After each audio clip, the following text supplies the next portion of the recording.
Écoutez, ce qu'on attend des chefs d'État, c'est véritablement qu'ils puissent prendre cause commune sur ce qui anime effectivement le tissu des entreprises africaines et françaises au titre de l'entrepreneuriat. On sait aujourd'hui que le continent africain est un continent en pleine explosion démographique, mais aussi qui représente des formidables potentialités en termes de développement pour tout le monde, c'est-à-dire bien sûr pour les Africains, mais aussi pour les entreprises françaises. Alors pour nous, le fait de pouvoir, c'est une chance exceptionnelle, présenter les résultats de nos travaux au chef d'État, c'est quelque chose de tout à fait particulier et tout à fait unique, je vais dire même dans notre modeste histoire du mouvement des entreprises françaises.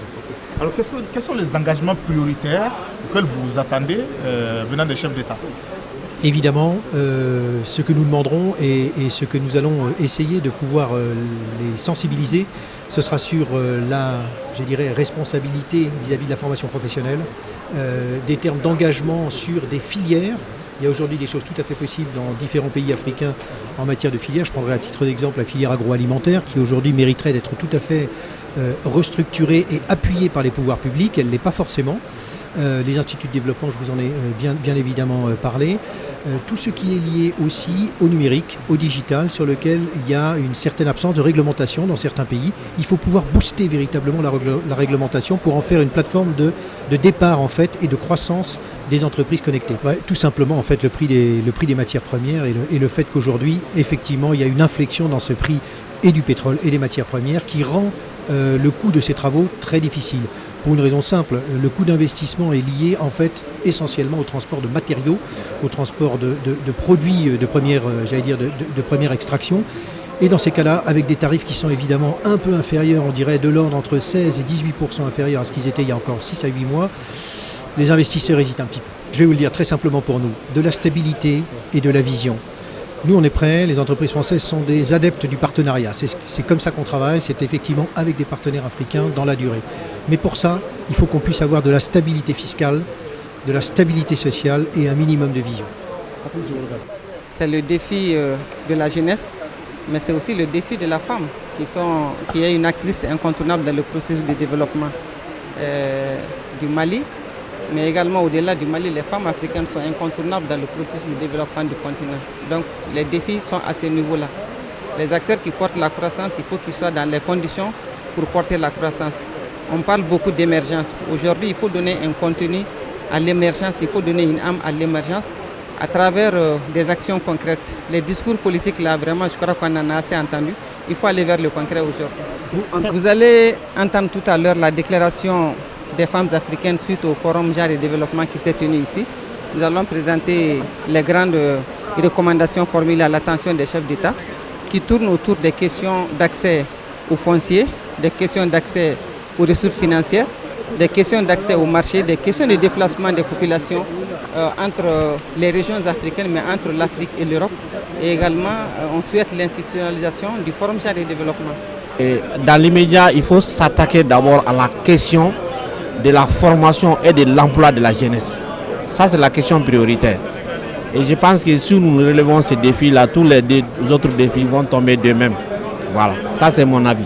Je me présente, je suis Mme Keïta, Marie-Jeanne, et je fais partie de la Fédération des femmes de la diaspora de France. Et ce sommet est une très grande fierté pour nous. On a surtout voulu honorer le chef d'État de la France, qui est François Hollande, d'où explique nos tenues qui représentent le drapeau de la France.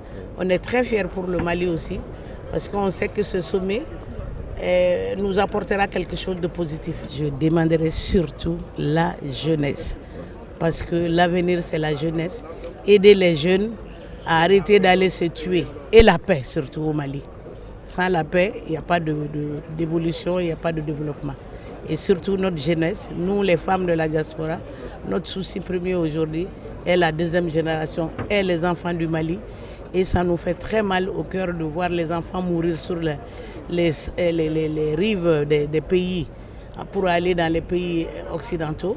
Vraiment, si le Mali peut être développé, il n'y a pas mieux que le Mali. L'avenir, c'est l'Afrique.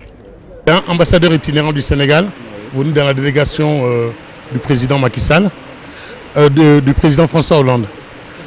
Si vous voulez, je crois que ce qui est très important aujourd'hui, dans ce qui a été dit, c'est un élément moi, qui m'a beaucoup touché pour nous qui sommes de la diaspora, C'est d'abord cette volonté qui est affichée qu'il faut développer l'Afrique et créer les conditions pour que les Africains soient stabilisés en Afrique.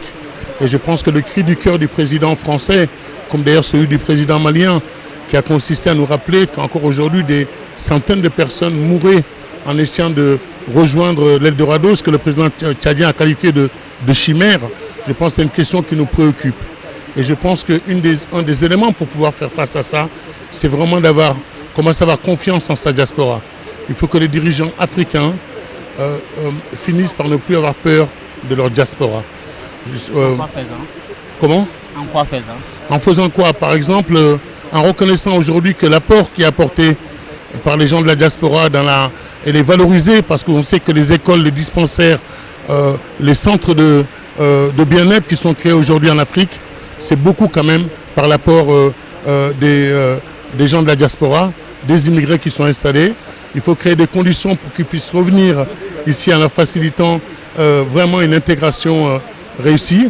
Et je pense aussi qu'il est extrêmement important aujourd'hui de faire que partout, ces gens qui ont acquis des connaissances et des savoir-faire, un peu comme l'a fait Macky Sall avec moi, qu'on puisse les faire venir et qu'ils apportent les connaissances qu'ils ont pu apprendre en Europe.